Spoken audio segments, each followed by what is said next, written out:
Olá pessoal, tudo bem com vocês? Que bom que você está aqui. Você já viu agora sobre necessidades, sobre ego, sobre unidade conscientes, desejos, fazer por si, fazer pelo próximo. Isso é extraordinário. E agora eu quero falar como que a gente pode dividir a comunicação, tá? O Albert Mehrabian, que é um psicólogo e professor aposentado, tá, pela Universidade da Califórnia, nascido em 1939 no Irã, pioneiro em pesquisas sobre linguagem corporal, ficou conhecido pela decodificação das mensagens verbais e não verbais, da regra 73855, que eu amo falar sobre essa regra. O Albert Mehrabian é húngaro, por isso a pronúncia assim, tá? E ele estudou essas linguagens verbais e não verbais e trouxe essa regra para nós, que é a regra 73835. Então vamos ver que regra é essa, tá? Primeira regra é a regra do 7. 7 o que? 7%. Este 7% tem a ver com o cérebro intelectual, tem a ver com o neocórtex, com a verbalização, exteriorização e com a linguística. Cérebro intelectual, você deve, claro, trazer isso para o lado da inteligência, né? Claro que hoje em dia inteligência não é mais o coeficiente intelectual, porque já foi aprofundado o termo inteligência e vimos que não existe só o coeficiente intelectual, mas o coeficiente emocional. Não existe só o coeficiente intelectual e emocional, mas existe 9 tipos de inteligência. 8 ou 9, deu um branco agora. 8 ou 9 tipos de inteligência, tá? Então, pense que nós temos uma dimensão muito grande do que uma teoria pode nos trazer. Hoje nós temos um cardápio gigantesco de estudos psicológicos, de estudos e teorias muito fortes sobre a psique humana, porém, aqui nós precisamos trazer cada um com sua individualidade. Nos 7%, os 7% aqui ele está trazendo como se fosse o neocórtex. O nome neo é porque é novo, tá? E o córtex é uma área do cérebro que representa essa parte amarela. Normalmente fica aqui na frente da sua caixa craniana, né? É bem aqui na frente. É o maior cérebro, né? E ele é responsável pela lógica, pela razão dentro do seu cérebro. E ele traz a verbalização, ele traz as palavras, o texto, a parte textual da comunicação.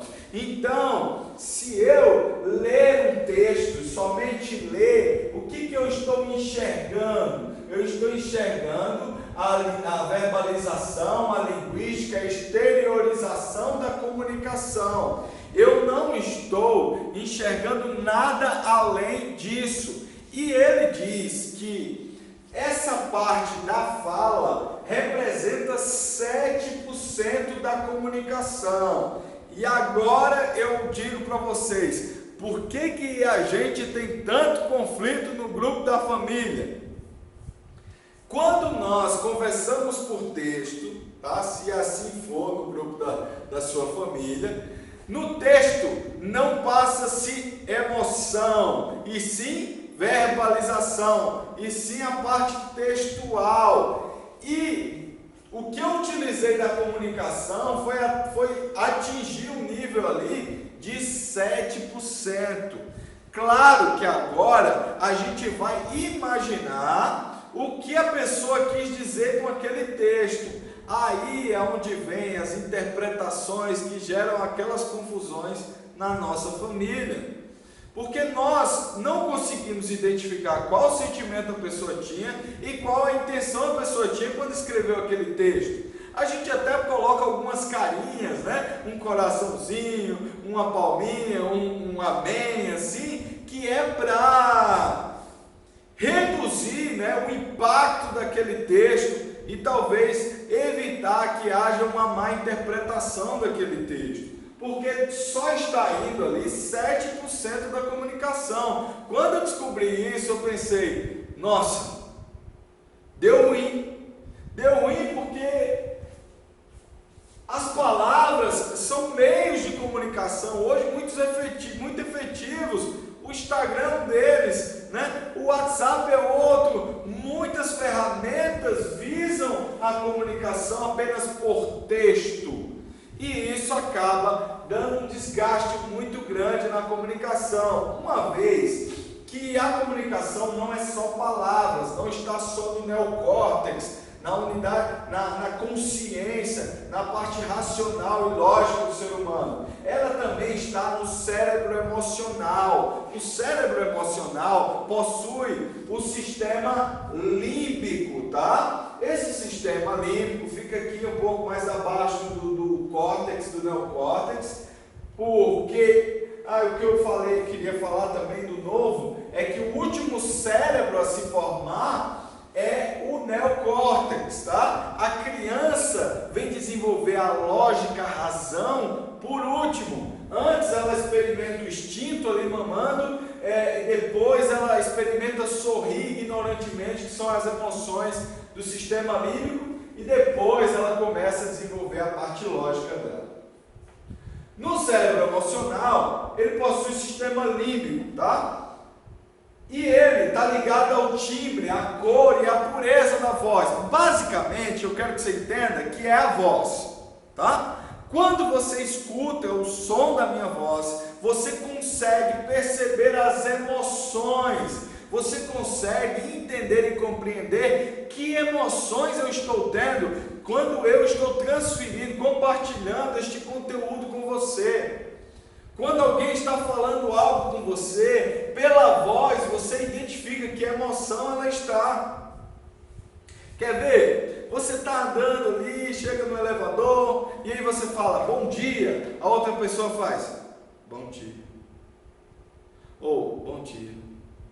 Que sentimento, que velocidade, o que ela está querendo transmitir ali naquele timbre de voz, naquela cor da voz, naquela pureza ali da voz, né? Que emoção está vindo juntamente com aquela voz.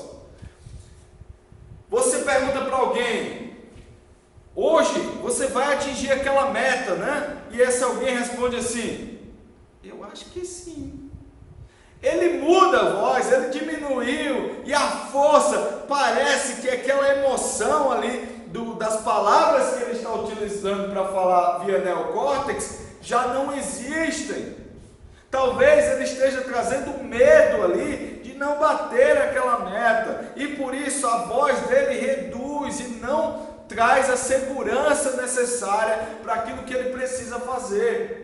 Então, você vai bater aquela meta? Vou sim, eu vou bater aquela meta. Então aí você já está um pouco mais otimista, um pouco mais seguro, né? Trazendo aí um sentimento, uma emoção muito mais quente para aproximar da verdade sobre aquilo que você está falando com as palavras. Então, muitas vezes, eu trago as palavras certas e a voz não é congruente com ela. Bom dia. E o bom dia pode ser bom dia. Pode ser um bom dia que não representa as palavras que estão saindo, mas representa a emoção que às vezes está negativa em relação àquela palavra contextualizada, aquela palavra textualizada. Então eu posso ser incongruente com as palavras e congruente com minha voz.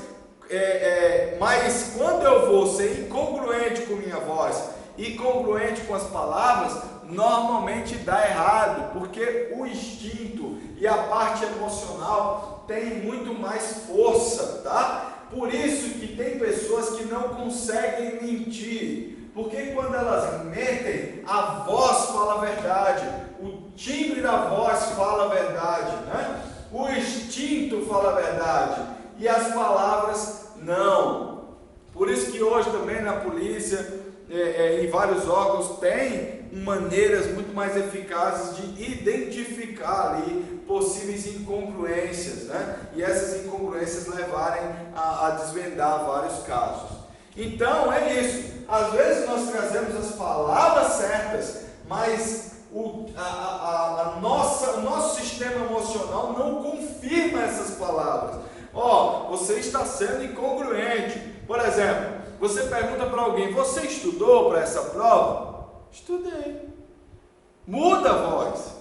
Mudou a voz, o que tem de incongruência nessa voz?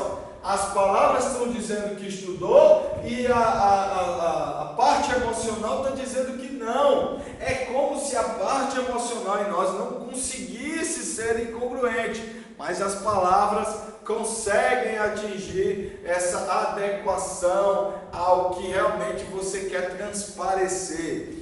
O que acontece, que eu digo para vocês assim logo de cara, é que todos nós sabemos de verdade o que o outro está falando. Acontece que muitas vezes a gente não quer acreditar que a pessoa está mentindo ou sendo incongruente, melhor falar assim, ou falando uma coisa que parece não verdade, tá? Para que você evite ofender as pessoas.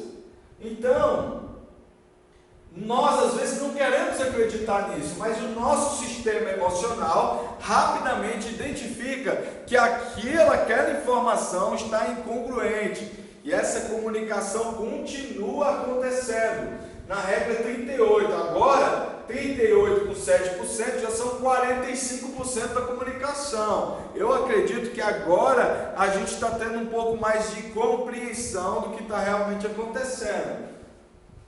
Depois tem a regra 55, que é o nosso sistema reptiliano, nosso sistema instintivo. Normalmente fica aqui atrás da nuca, tá? Este sistema instintivo, tá? Ele representa o cérebro reptiliano. E aqui ele fala da intenção. Ok, então uma voz tem palavra, uma comunicação tem palavras, uma comunicação tem a voz e uma comunicação plena tem intenção. A intenção é a parte energética da comunicação. É como se você identificasse mais subjetivamente o que a pessoa quer com aquela informação ou com aquela comunicação. Você consegue identificar que tem alguém mal intencionado olhando para você, ou que tem alguém que fez uma coisa com intenção equivocada sobre você, ou que tem alguém com intenção boa, ou que tem alguém que realmente é confiável, porque você identificou essa intenção de falar, essa dinâmica energética do psiquismo. Então, isso é muito complexo de explicar, né, gente? Mas é muito fácil na prática. Vou dar um exemplo para vocês. Eu gosto muito de abraçar aqui no Centro de Mediadores. Nas turmas presenciais, não sei se você já veio numa aula presencial nossa, a gente abraça bastante. E o abraço gera aquele hormônio chamado ocitocina, que é o hormônio do amor, do relaxamento, do bem-estar. Abraçar faz bem para te gerar felicidade. Então, eu sou a favor aqui bastante do abraço. E a gente abraça demais. Uma vez um aluno me perguntou o seguinte: será que um dia essa questão de você abraçar muitas pessoas não vai dar problema? Aí eu respondi para ele o seguinte: daria problema se a minha intenção fosse outra além daquela que eu expliquei para vocês. Se a minha intenção não fosse trazer bem-estar, trazer comunhão, trazer unidade, ser mais próximo dos meus alunos, fosse diferente disso, realmente daria problema, porque a pessoa poderia identificar que aquele meu abraço ali tem segundas intenções, tem intenções ocultas, e talvez essa configuração me trouxesse problema, porque ela representa 55% da comunicação. Então, ainda que eu fale as palavras erradas, mas eu tenha com minha voz e meu instinto, pode ser que essa congruência entre a voz e meu instinto, a minha intenção, se sobreponha às palavras. Muitas vezes a gente está ouvindo alguém, a pessoa falou, sei lá, um palavrão, falou alguma coisa meio ridícula, mas você entende a intenção do que ela quer falar e entende que aquilo é verdade no profundo ali. E é incrível saber que esta comunicação aqui acontece o tempo todo entre nós, o tempo inteiro. E é importante você saber essa harmonia entre essa comunicação. Então a comunicação plena é quando nós levamos essa linguística com nossa voz e com nossa intenção. E aí fica muito mais próximo da pessoa entender e compreender o que você quer falar para ela. Quando nós comunicamos com texto, e somente texto, provavelmente pode trazer alguns problemas. Agora, se eu me comunico por áudio ou pessoalmente, que é áudio também, a minha intenção, a minha voz e o meu texto também ficam perceptíveis, captáveis, tá? Então minha sugestão é, na comunicação do WhatsApp, se você for falar alguma coisa um pouco mais séria, utilize o áudio para não te trazer problemas, tá bom? Fica a dica. Então, essas mensagens verbais e não verbais aí da decodificação do Albert Mehrabian, essa mais uma teoria para dar embasamento aí sobre a CNV, a comunicação não violenta. Lá na frente a gente vai perceber que a gente vai utilizar as palavras, a gente vai utilizar o sistema emocional, vai utilizar esse sistema de identificar a intenção. É através dele que nós vamos captar realmente o que o outro está falando, quais as necessidades, quais os sentimentos que ele está falando, quais as necessidades, a intenção que está por trás disso. E com que palavras ele está falando isso, né? Para que eu possa fazer este filtro e então conseguir ser empático com a pessoa, conseguir exercer uma escuta ativa com a pessoa. E essa é uma base muito forte para o curso, tá bom? Eu espero que você tenha entendido, gostado dessa aula. Dúvidas? Coloca aqui embaixo, você sabe que tem um campo aqui para tirar dúvidas e eu vou responder para você com muito carinho, tá bom? Estou adorando estar aqui com você e até a próxima aula. Tchau, tchau.